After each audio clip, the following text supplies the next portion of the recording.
So yeah, go ahead. Here are the rules for the session. Um, if you have a question, go ahead and type question before you ask your question. That way, if there turns out to be quite a number of you guys here on the chat, then I can at least clearly identify the questions. All right. So here we go. What Benjamin? Oh, okay. Benjamin Clay. His first question: what chords do you play as a introduction to a pastor before he is called to preach, and how do you get the melody out of a recording or a CD? Okay, it's two questions. So, what chords do you play as an introduction to a pastor before he is called to preach? Uh, Good question. So, one of my favorite chords to play would be a. I like to play a G flat. Let me see if I could change this to the key of D flat for you.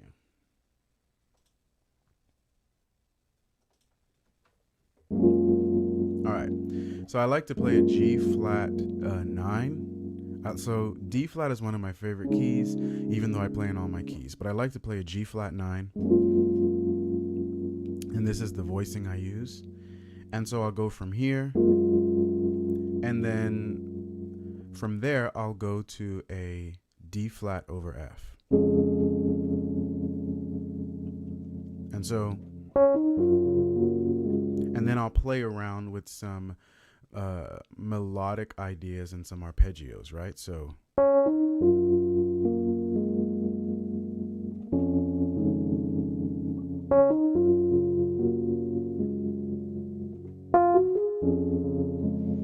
and so I'm first thinking about those chords, then I think about some melodic ideas around it. Now, here's where it gets a little bit interesting for me.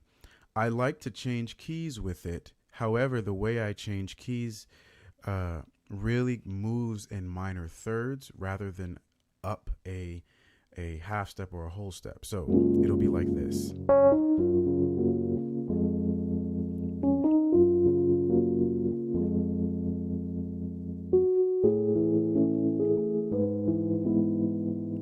And there I went to an A,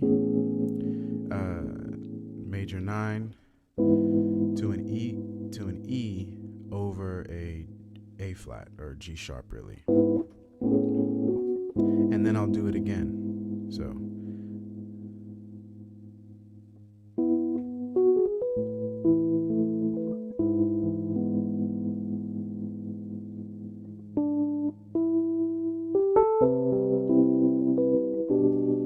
from there I moved from a C to a G over B, okay? And so that's just one way I like to play behind the pastor. So that full movement will look like this.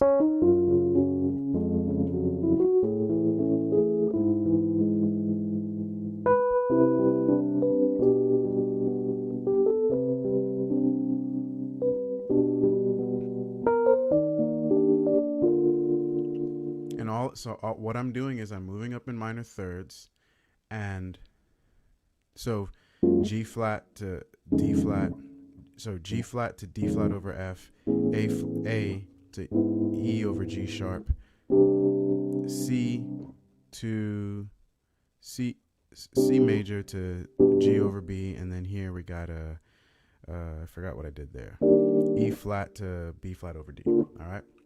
I even think I got one of those wrong, but anyway, you get the idea. And then the second question is, how do you get the melody out of a recording or CD? I mean, man, literally, I sing the melody. So let's say we're taking a song like Amazing Grace. I know it's really simple, but you'll understand the concept. So, Amazing grace, amazing grace, how sweet the sound.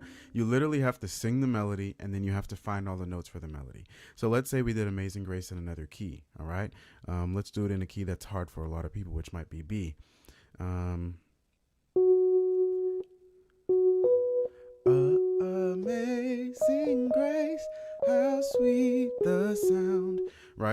literally have to just, and I'm so used to doing it now, but you literally have to sing the melody and then find each note there. All right. Hopefully that's helpful, Benjamin. Okay. Hey, thank you guys for stopping by. If you have a question, go ahead and type question and then respond with your question. I'm more than glad to help.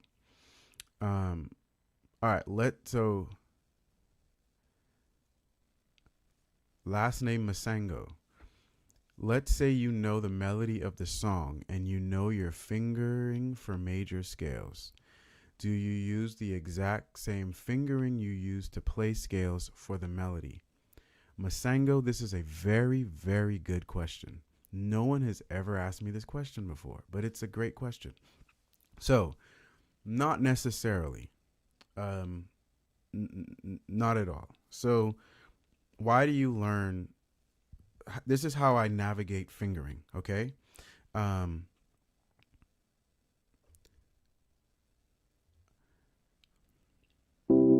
Let's say I'm and I wish you could see my hands, and sorry I don't have a camera above me for this one. But let's say the melody is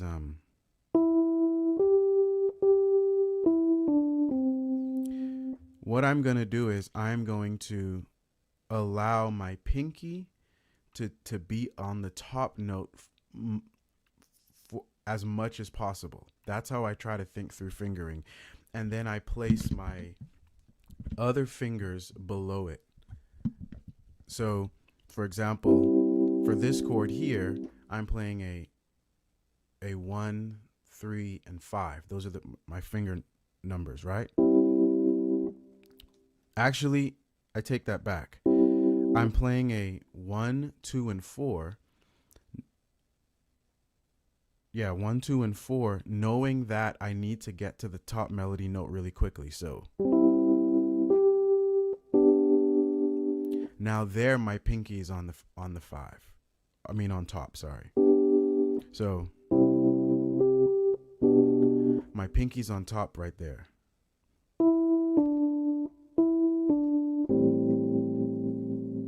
And when I get to that, when I play those other notes, so here's the melody for you.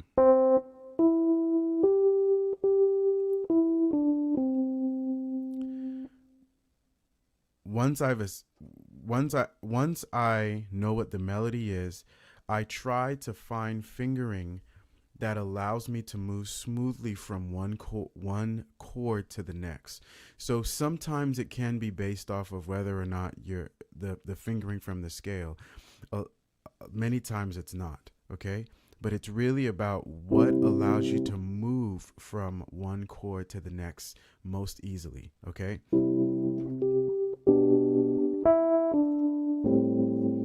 And sometimes, especially in gospel music, you really do use a lot of funky fingering. There's just no way around it. All right, let's see. There's another question. All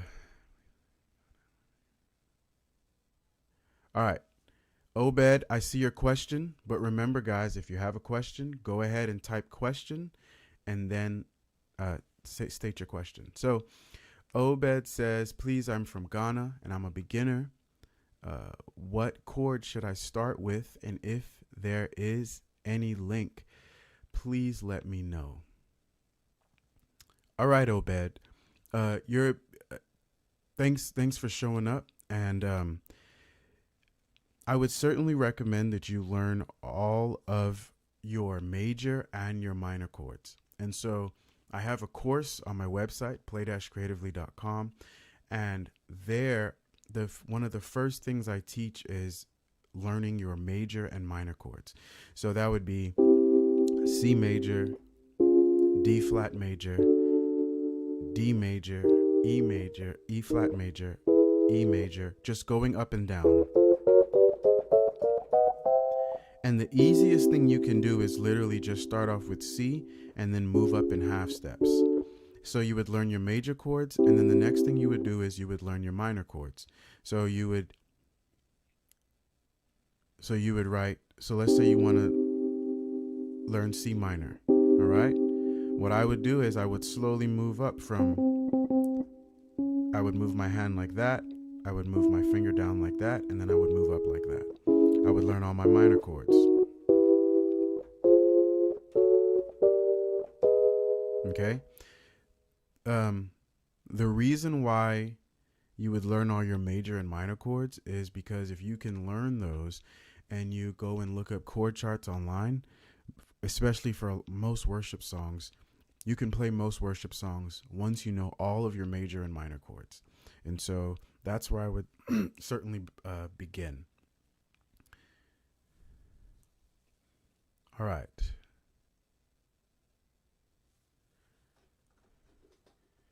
Common chord progression. All right. Walter Caldwell.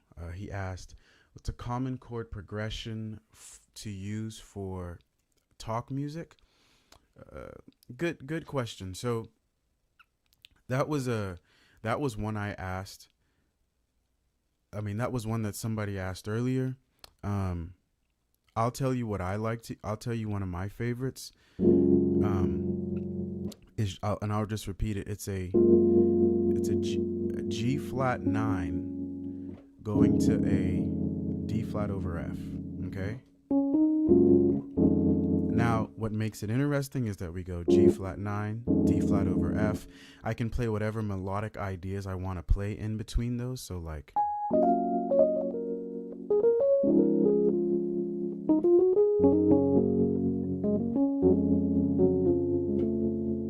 So D flat 9 to G flat 9 to D flat over F, and then I move up in thirds with it. So like, for example, I move up in minor thirds. Sorry. So from G flat, a minor third from G flat would be A. And so I'll play a flat 9.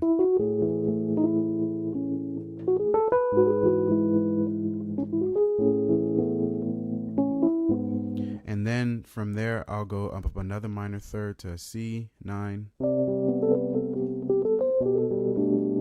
And then one more minor third to a E flat 9 to over a B flat.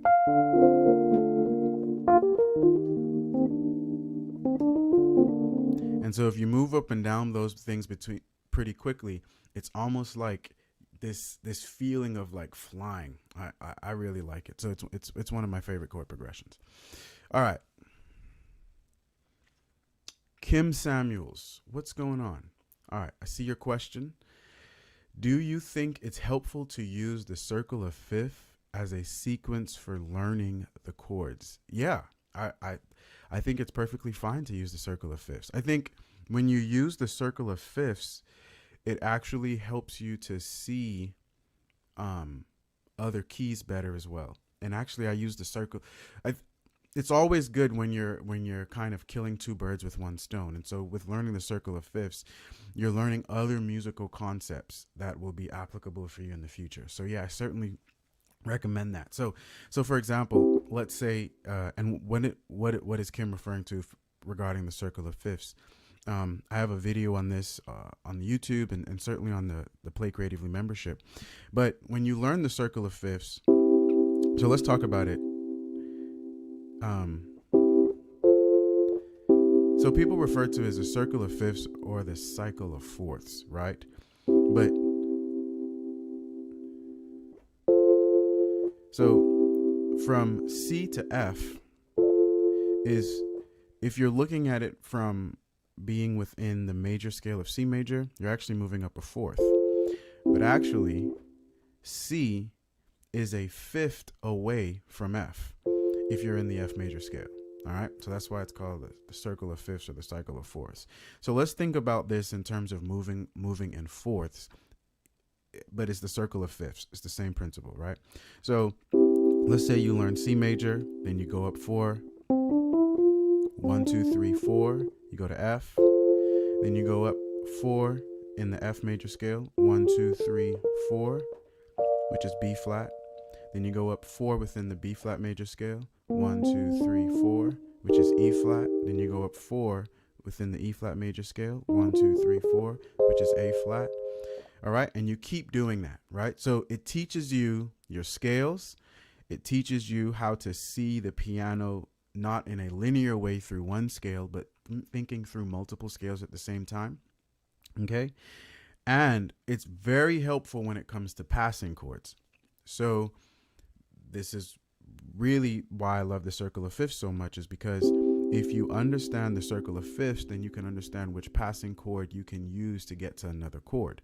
So let's say I'm going to F major, right? I understand the circle of fifths in this concept. I can use a chord that's a fifth away from the chord I'm going to as my passing chord. So if I'm going to F major or F minor, I can use a C major going to it, right? So let's take a song, for example. Let's do, I don't know, let's do like How Great Is Our God or something in A flat. So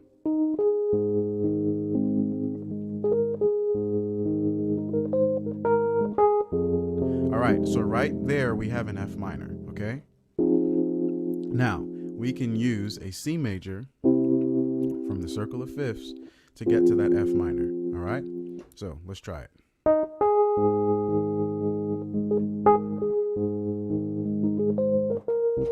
All right, I slipped up a little bit. Let me do it again.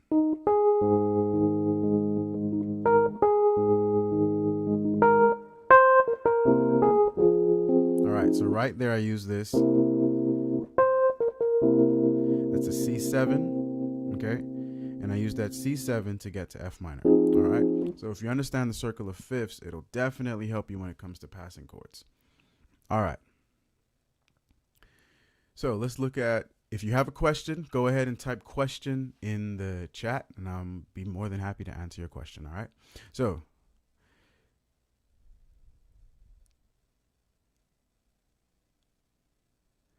all right. All right, I'll refer to you as Ole. Question. I watched one of your YouTube tutorials where you talk about the importance of rhythm. How do you develop the ability to play rhythm chords spontaneously and flawlessly? Good question. Let's just talk about rhythm for a second. So rhythm is I think a challenging thing to think, to teach, because you can rhythm is one of those things that you have to be doing it for a long time to become good at it. Like some things you can do for a shorter period of time. So I can teach you about passing chords, and it's easy to apply like a certain concept, like let's say a C7, like this chord here, going to F minor, and understanding that to be the circle of fifths, and just getting down to the piano and start to apply that. But rhythm, people spend the rest of their lives trying to play certain rhythms, because rhythms are challenging. So how do you become flawless at it? Well, when I was growing up in the Bahamas, I learned to play drums first. And in learning to play drums, I would go to drum lessons, and my teacher would have me learn certain rhythms, like for different styles of music. So one rhythm might be like bossa nova,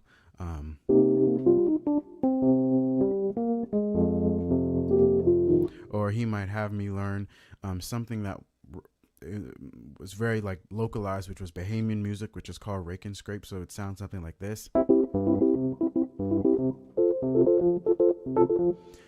He just had me learn different rhythms, soca rhythms, reggae. So anyway, so what I would recommend is that piano players do the exact same, is that they focus on a particular genre of music, and then they try to understand all of the rhythmic elements regarding that genre, and then move on to another genre. So that would be my recommendation. And so if you like, I think a good recommendation for a lot of gospel piano players would be to, obviously you're learning gospel, but to actually like learn funk rhythms. And so I have a funk rhythm that I like to just jam out on the piano with. It goes like this.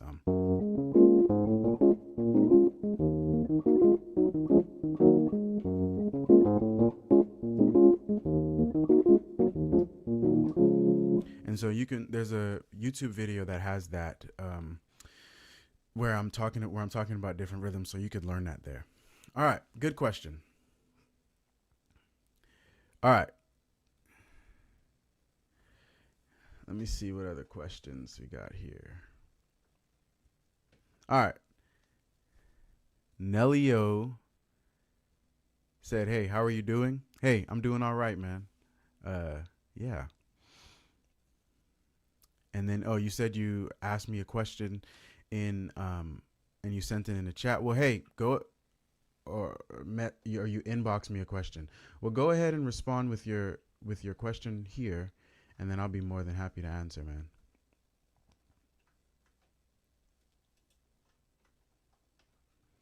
Let me check something out here.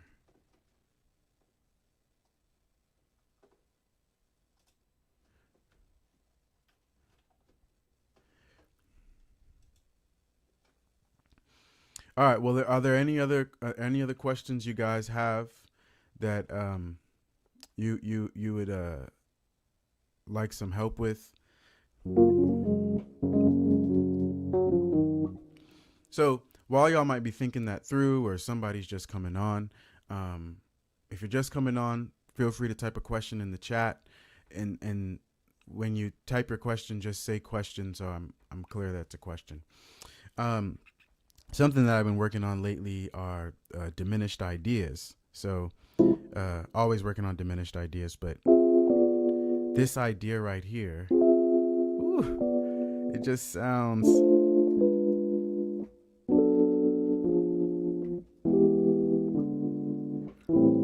that's like it's oh my gosh, it's so sweet to me. And so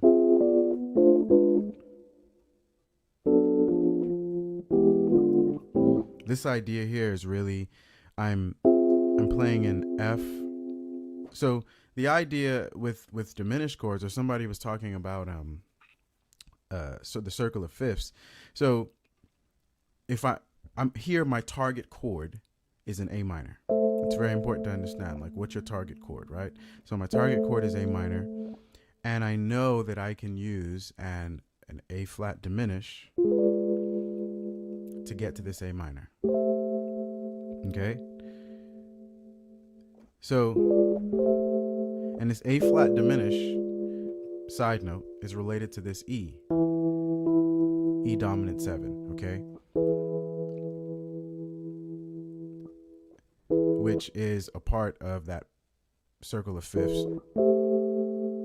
which is part of the circle of fifths. So E comes before A in the circle of fifths, okay? So what I like to do is I like to play, if I know I can use an A flat to get to A minor, what I may do is I'll play this melodic idea to move me to the A flat chord. So it's a C and an E with the F and the A flat. So let me start with my right hand. That's my right hand, and then that's my left with the C, and I just bring that down to A flat, and I bring the C down to D. And then I do the same thing with this next A flat chord. So it's like playing A flat in different inversions. And I bring this, instead of starting off with the A flat, I play a C in my right hand, coming down to B, and I play an A coming down to A flat. So right there. Whew. Oh my goodness. Ooh. And then you can just keep doing it. So now if I'm going to play another A flat inversion, right? This is the same A, it's another A flat inversion, just with an F in the bass and an A flat on top. I can play an A coming down to the A flat. So, and then my left hand, I can play a G flat coming down to F. Oh.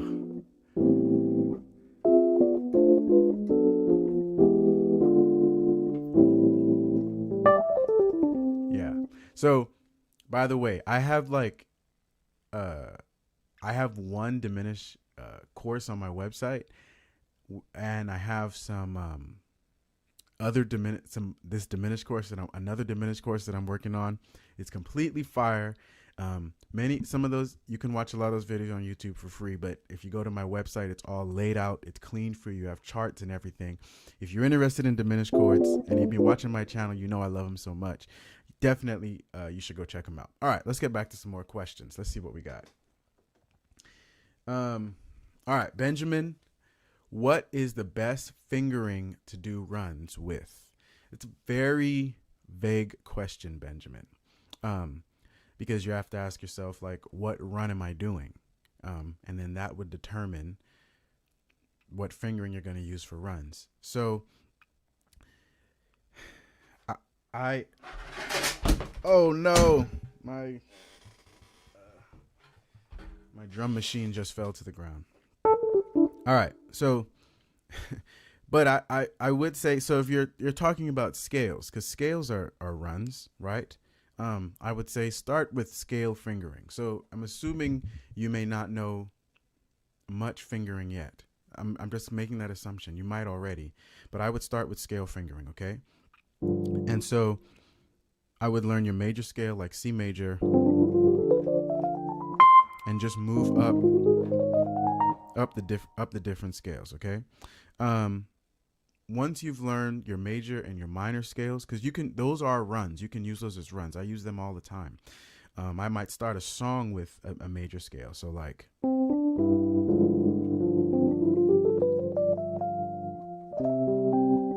so that's a good place to begin. You can then learn other scales, like your whole tone scale, and the fingering I would use for that. That's when you're going to move into a lot of 3-note fingering. And so this is like the whole tone scale I would use.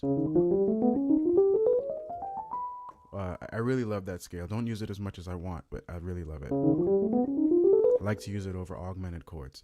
And so there I'm using 3, 2, 1, 2, 3, 4. Okay. Another thing I like to do when it comes to runs, and we're not even talking about more complex runs, but I like to, so we're taught to play arpeggios like with both hands. I mean, with one hand, sorry, like this. That's with one hand. However, what I find is that, it never sounds good, and I don't have a sustain pedal right here, but it never sounds good to me. Like, it always sounds choppy. But I like when I can use 2 hands on that. And so what I may do is I may play the first note in my left hand and then play the other 2 in my right, which allows me to move up and down more quickly. So in my left hand, I'll play the C, and then I'll come in with the D, E, G. So, and it just allows me to move much more quickly across the piano, right? So, right? I really like doing it that way rather than all in one hand. So just some things to think about. And then when you get into more complex fingering, you're going to find that you're using just these 3 notes in 3 fingers in your right hand. Cool. All right.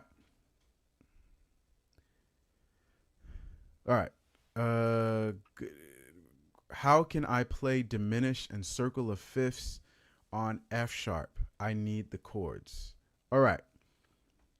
I don't teach intentionally in specific keys, right? Sometimes you might find me do a video like that. That's just to attract more people. I really want you to understand the concept, rather than just thinking within a particular key. I just don't think that's an effective way to learn the piano. But for the sake of you asking the question, I'm going to go ahead and tell you can play a D diminished chord here. So let me show you this, see if you can see it better. So you can play this D diminished chord going to this D sharp minor chord, okay? So let's say you're playing the song How Great Is Our God in D sharp, and F sharp, sorry.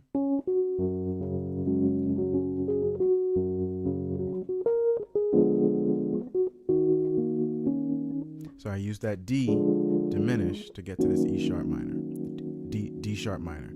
And then you can do the same. You can use another diminished chord, a G sharp minor, going to G sharp diminish, sorry, going to G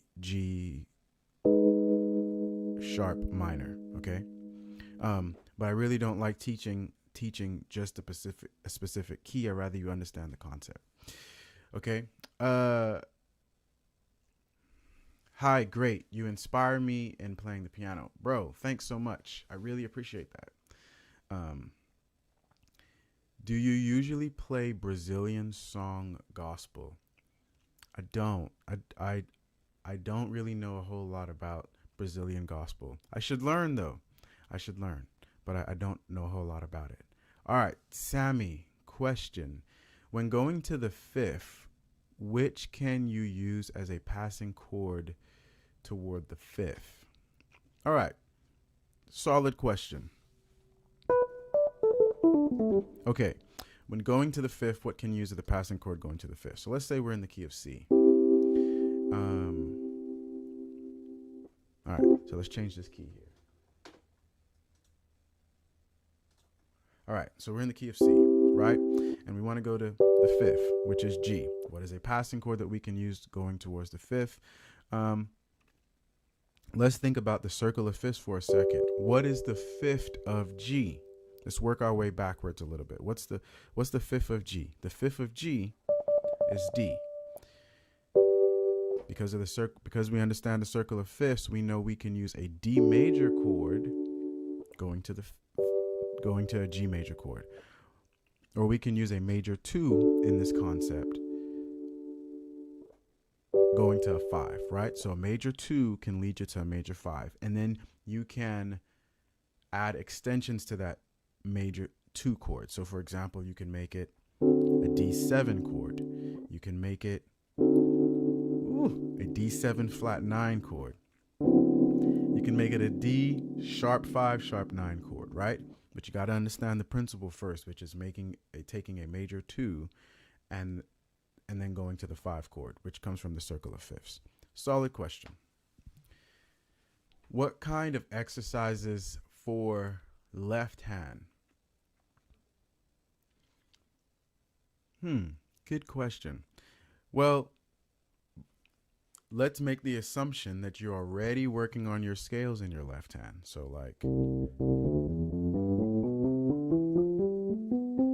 and that you can play that just as well as you can play your scales in your right hand.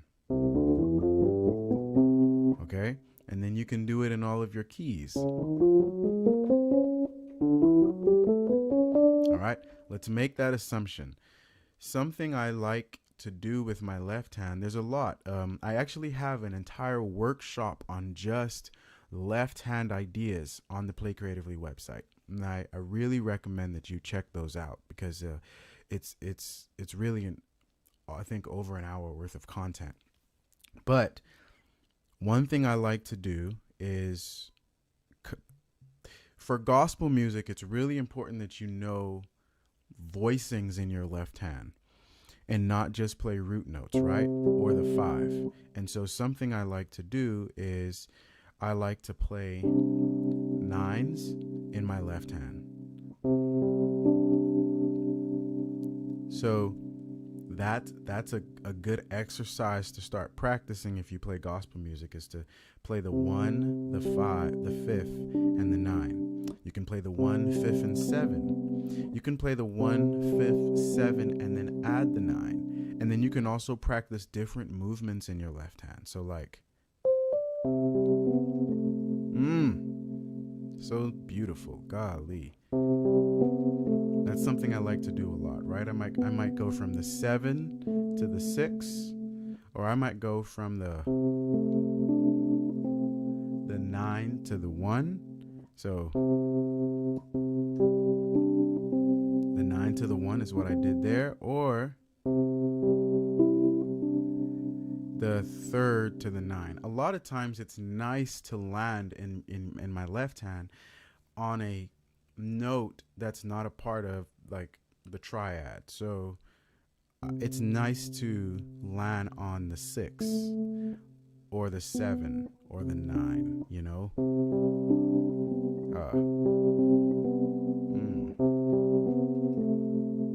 Okay, so that's just an exercise. Another thing I like to do, and you can further learn this on the Play Creatively website, is to work on rootless voicings. That, when I say that transform my playing, that absolutely transform my playing. Nothing transform my playing. I won't say nothing else, but if there was something that transformed the way I play the piano, gave me a different sound, it was learning rootless voicings. You got to learn them. So, for example, what is a rootless voicing? It's really simple, okay? It's taking out the root of a chord. So here, this chord might look like some sort of F chord with an 11 and a 6, but it's not. It's really a G minor 9 chord, but I've taken out the root. And what that allows me to do is it allows me to easily move from G minor to C 13, except I'm not playing the root. I just played it in my right hand. So this is a C13 here. Now imagine how much more free you can become on the piano when you're moving from complex chords with just this movement of one note. The only thing that's moving in my hand is my pinky. Okay? So, rootless voicings, and then playing more melodic ideas in your left, playing extensions, and then playing some melodic ideas in your left hand. Very good question. All right. Let's see here.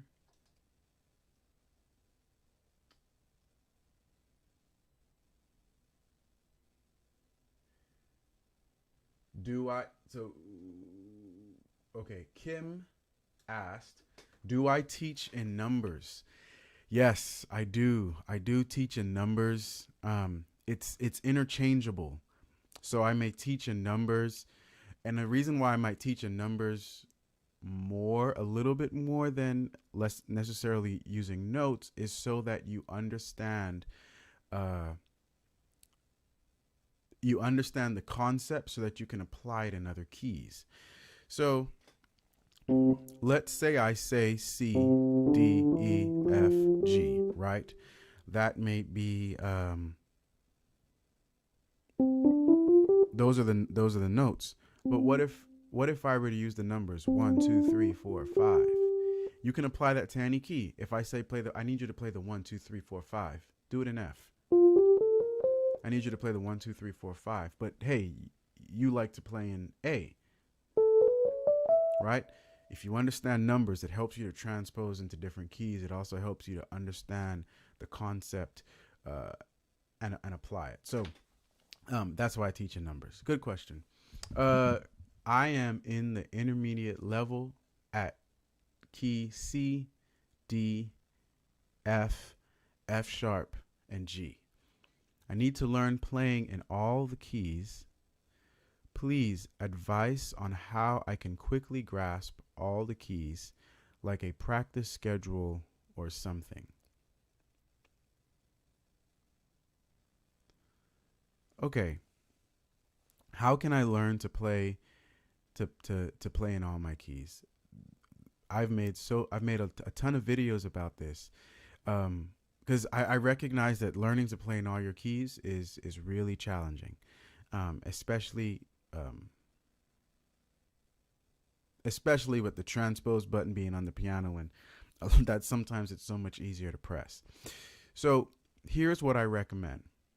I created a standard progression that every gospel piano player must know, right? There are so many gospel piano songs with it, like never could have made it, and never would have made it without you. Or some older songs like as the deer panted for the waters of my soul. That progression is essential for gospel music. Absolutely essential. I recommend that you learn that progression in all of your keys. The progression, I call it the 7, 3, 6, minor 5, 1, 4 progression. You can find videos on YouTube. You can find this on my membership site with charts and everything laid out for you. Learn it in all of your keys. If you learn that progression, in all of your keys, I think that's going to help you to play in all of your keys so much faster. Another thing that you can do to play in all of your keys is to pick a key that you are struggling with. So you said C, D, E, F, sharp, and G. So A flat wasn't on there. Maybe for this month, you only play in the key of A flat. So you're using the transpose button not as a tool to bypass learning, but you're actually using the transpose button to learn. And when you do that, I think that's totally fine. And so this month you transpose everything to the key of A flat, and I think you'll learn very well. All right.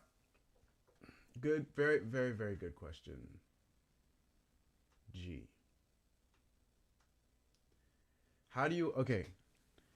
GW, how do you identify chord movement played into be specific in Black American songs? How do you identify chord movement played into be specific in Black American songs? All right. Solid question. So, how do you identify chord movements? I really am tempted to give you a very long answer. So let me try to be really brief and concise, okay? You need to give yourself some tools to try to understand what's going on in the music. I don't know what tools you have to understand what's going on in the music. Asking that question would be like, I don't speak French, right? It would be like me going to France and me just randomly asking somebody, hey, how do I easily identify the French language? No, you have to learn it in small chunks and in small steps. To say there's no easy way to, music is a language, and so just like learning any language, there's no easy way to learn the language. Now, a good place to begin is by learning standard gospel progressions. And once you acclimate your ear to those standard gospel progressions, then you can begin to hear those changes from song to song. So that's my recommendation, is to learn standard gospel progressions. That essential progression that I just told her, that's on the Play Creatively website, that's all over YouTube. Go learn that progression, the 7-3-6 minor 5-1-4. All right. Learn that progression in all your keys. Then slowly you'll start to be able to identify that progression within songs. But you have to begin to give yourself tools, and there's no easy way to do it. All right.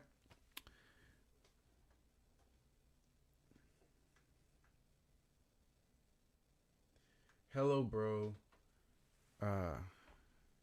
While playing an F sharp, please assist me to know how I can use substitutions of 1, 4, 5. Good question. We won't talk about it necessarily just for F sharp, because substitutions apply to music in general. How do you use substitutions? Okay. There are a number of substitutions you can use. However, let's just talk about one of my favorite substitutions to get you started. Let's look at the key of C, okay? One of my favorite substitutions is substituting a major chord for its relative minor. Now, what's the relative minor of C major? The relative minor of C major is a sixth away. What does that mean? Goodness gracious. You count up 6 notes away from C. 1, 2, 3, 4, 5, 6. That's A minor. So, you can substitute a major chord for its relative minor. Okay. Now, when it comes to the 1, 4, and 5 of F sharp, what does that tell us? I can substitute C for A minor because C is my 1. If I'm going to the 4, if I'm in the key of, sorry, I'm still in the key of C, but if I'm going to the 4, what can I substitute for F? The 4. A chord that's a sixth away. 1, 2, 3, 4, 5, 6. I can substitute F for D. All right, I need to say that in reverse. I can substitute D minor for F. And then for G, 1, 2, 3, 4, 5, 6 would be E minor for G. All right, so that's the way to apply your substitutions. If you're going to do it in the key of F sharp, just telling you really quickly, you would be substituting D sharp minor for F sharp major. For the 1, you'd be substituting A flat minor for B flat major. For the 4, you'd be substituting A sharp minor. I know it says B flat there, but we're in the key of F sharp. A sharp minor for the key of for the C sharp major chord. Okay.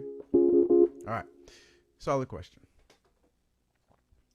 How do you learn to play every specific song instead of just playing the same stuff, positions at each song?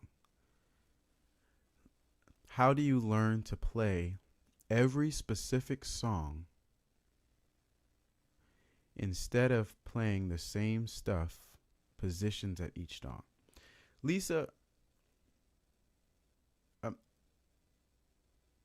I'm not sure I fully understand the question, but I'm going to make some assumptions. I'm going to make the assumption that when you're saying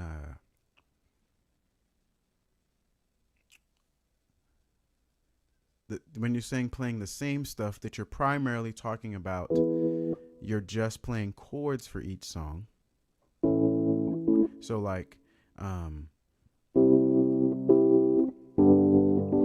rather than giving that song some unique qualities. So the first place I would begin is by learning the melody, okay?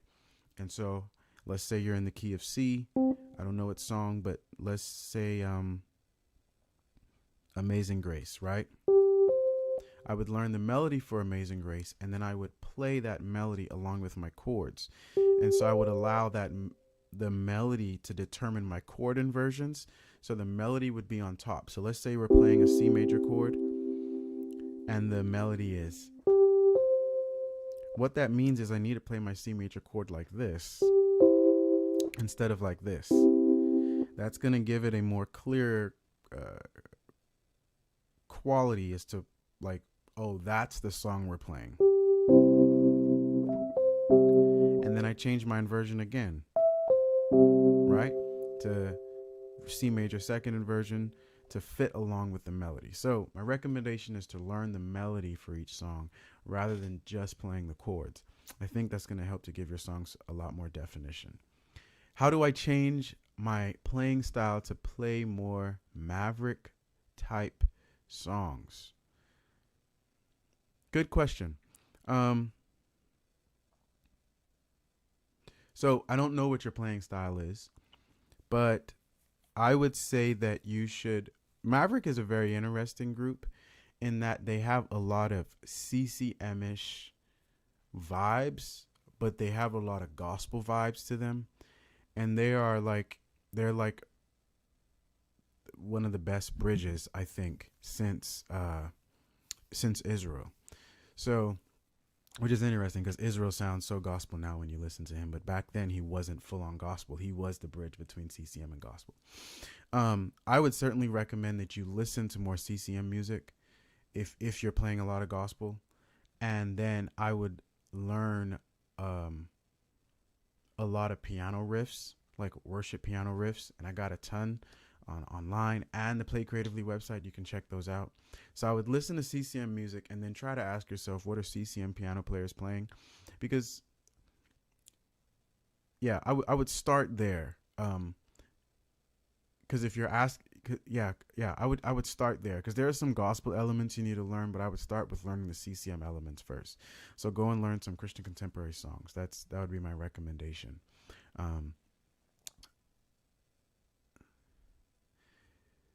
Say some left hand pattern for worship. Joshua Daniel. Say some. That's not a question, Joshua. That's like a command, man. All right. But this would help. This would be helpful for Joran. So hopefully I'm saying your name right. I apologize if I'm not. So left hand. Oh, you said left hand patterns for worship. All right. I'm going to talk about some right hand patterns real quick. So, and then I'm going to go to left. So let's say we're taking the song. I gotta think. Goodness gracious. I gotta think of a CCM song that's coming to my brain. I don't know why.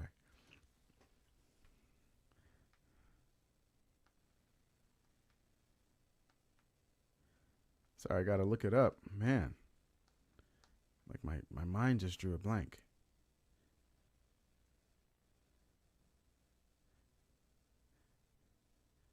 All right. Goodness of God, which to me still has kind of a gospel feel, but all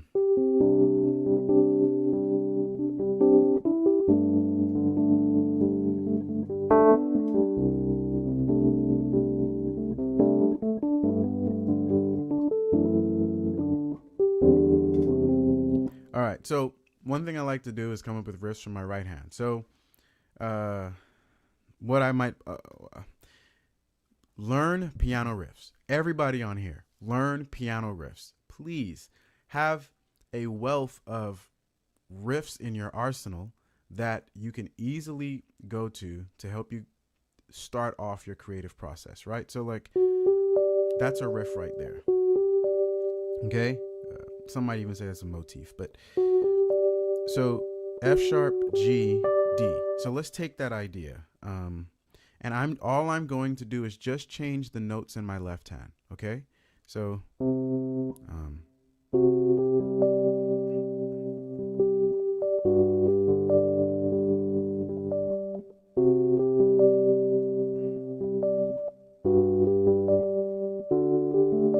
okay. I can add another riff to that. So we're going to use numbers. I'm in the key of G, by the way. So we're going to say 715. So now we're going to use another one is going to be we're going to use 345. So 34512. So 715 34512. So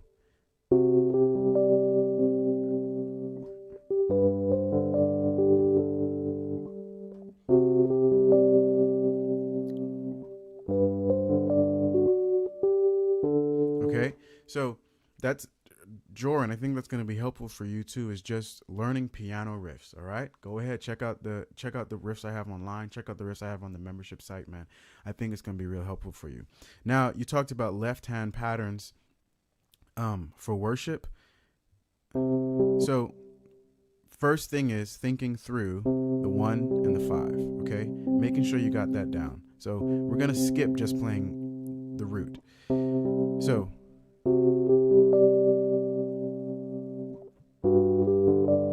just notice what I'm doing in my left hand. Now we can add to that. So like let's go ahead and add the 1, 5, and 9.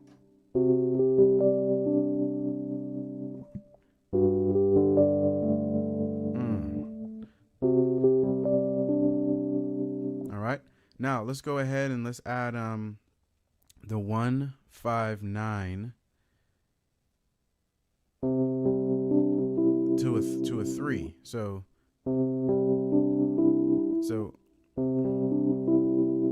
let's do it. I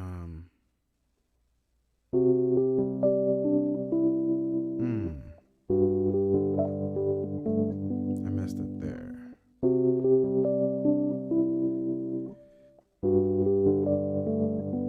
All right. I think those are some good patterns to get you started. There are certainly more patterns that you can do.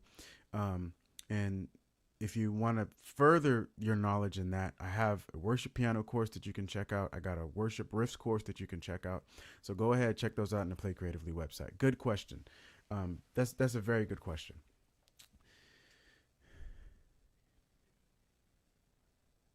All right, Tony, you said a rootless chord in C major. So let's say I'm going to play a C major chord, right? But I want to make that C major 9. And I know, let's say after my C major 9, which is this,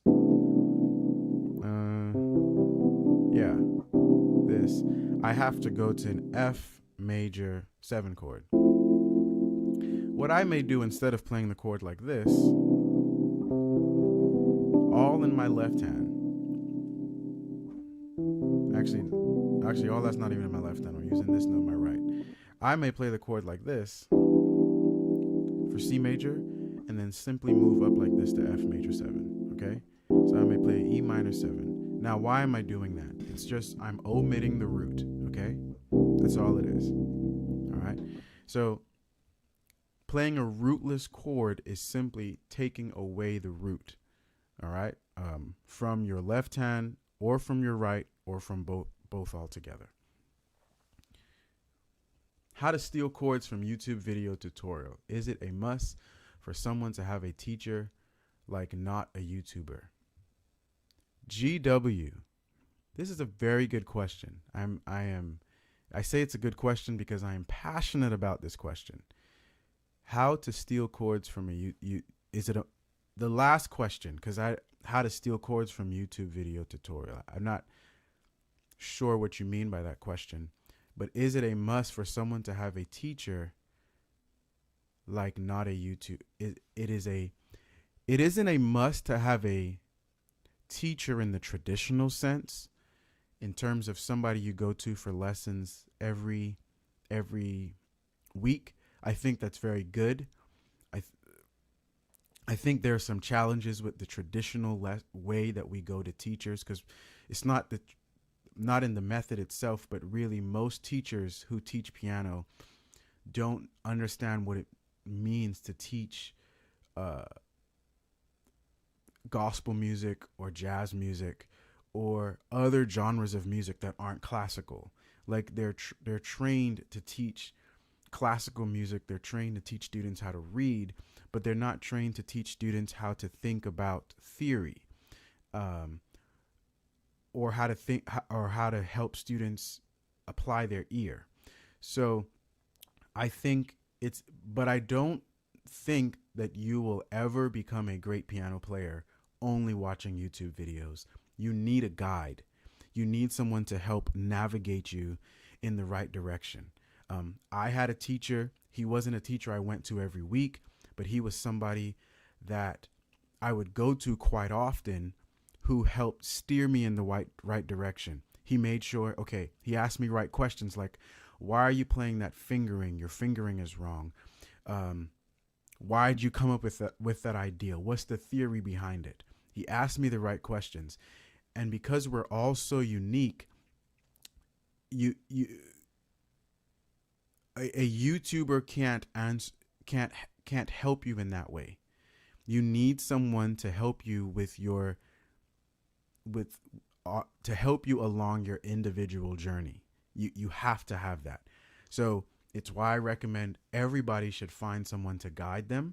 I think courses are great.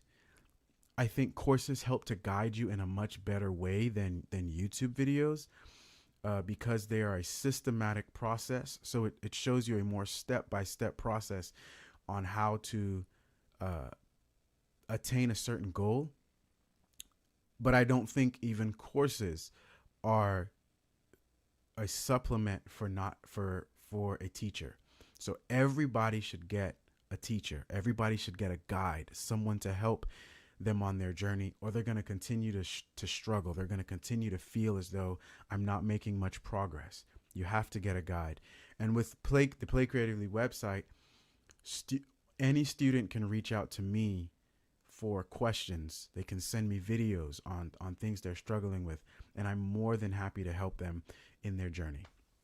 But right now I don't take on, just throwing this out there, I don't take on any more one-on-one students with lesson. I might do one-off lessons with one of my members, but I don't do one-on-one lessons anymore.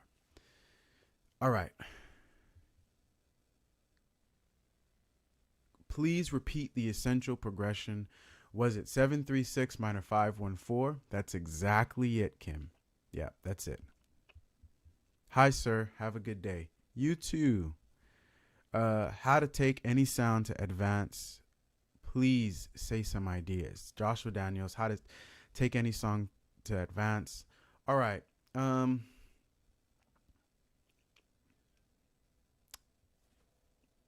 One way you can think about it is just by simply, are you playing major chords? Then from there, are you moving to major sevens, dominant sevens?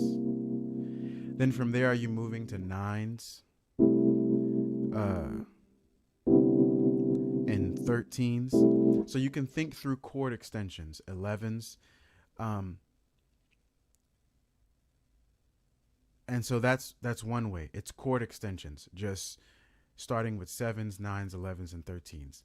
Then from there, are you moving on to passing chords? So for example, let's say you have a basic progression in a song from C to G. Now you can put a passing chord idea in there, which is a simple one would be, you can, the most common chord I like to play to G is a D to a G, which the principle is coming from the circle of fifths, the 5 going to 1. So the 5 of G can go to the 1, which is G. All right. So let me say that back. Let me say that in a better way. The 5 of any chord can be the passing chord of that chord. Okay. So the 5 of G is D. So we can use D major going to G. So instead of playing C to G, we can do. Then we can make this into more extensions, right? We can change the inversion. So instead of just D major, we can make it a D over F sharp, which gives it a different sound. We can add D dominant 7. We can add D 7 flat 9. We can think through the extensions. And those are just two ways that you can begin to take any song from simple to more advanced. All right. I got some videos on my channel where I actually walk you through that process as well. So you can go ahead and check those out. How to play worship basic leading chords I'm not sure I understand that question. How to play worship basic leading chords. You might want to rephrase that question for me. I'm sorry, I don't understand the question. How would you take a song like Hosanna by Hillsong and make it have a gospel sound? Nate, oh, great song. Great question. So.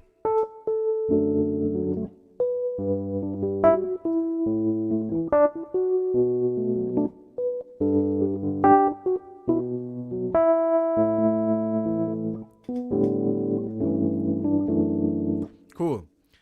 What would I do? Oh, man. All right. If you have any questions, go ahead and post those questions over the next minute, because after that, I won't be taking any more questions. Very good question, Nate. I'm going to answer this. So, what would I do?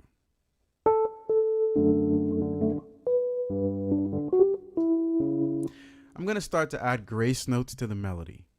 So before I even get to passing chords, I want to give it a more gospel feel, right? And adding grace notes to the melody is going to give it some more of that. So instead of playing, I might play.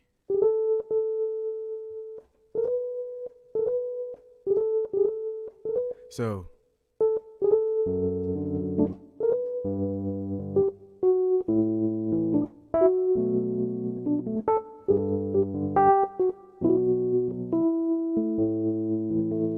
So, starting with grace notes, what else would I do? I would think through the rhythm, right? So the natural rhythm for the song is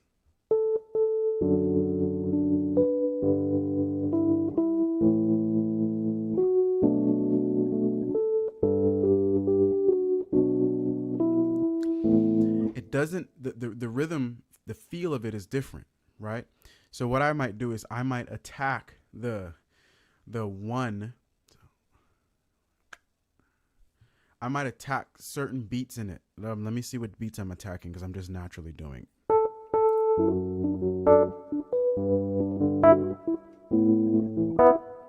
So I might attack the 2 and the 4, more. So what I mean by that, and this is good for everybody to understand in playing rhythm, is emphasizing the 2 and the 4, or emphasizing the snare drum helps you to give you a more rhythmic feel on the piano. So like,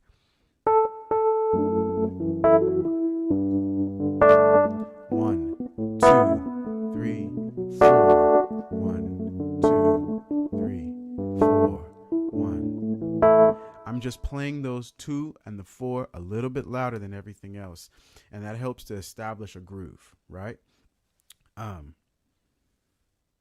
And so those are some things that I would do, and then from there I'm moving on to like passing chords. So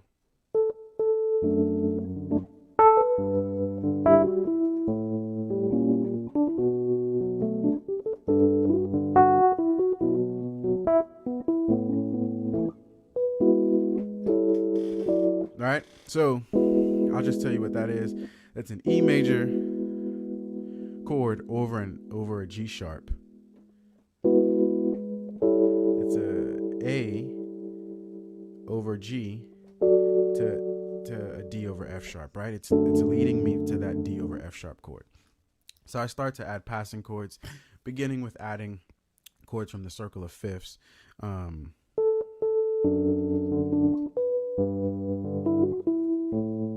And sometimes I might even substitute some of the chords within what I'm playing. So like, you go to an A there, but instead of going to that A, I might just substitute that for the B flat diminished chord that leads to the B. So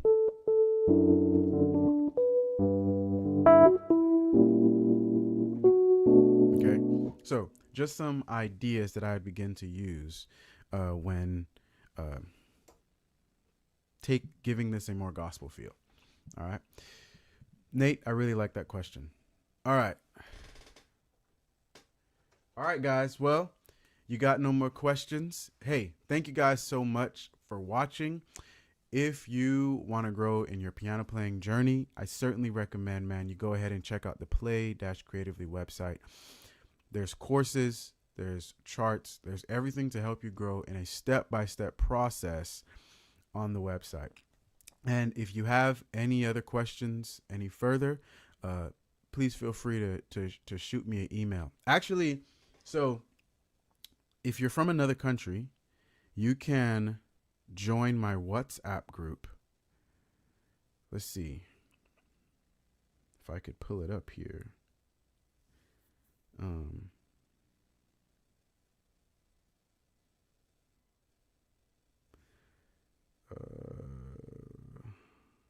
Oh, you can check out the WhatsApp group in the description. So the WhatsApp group is in the description. All right.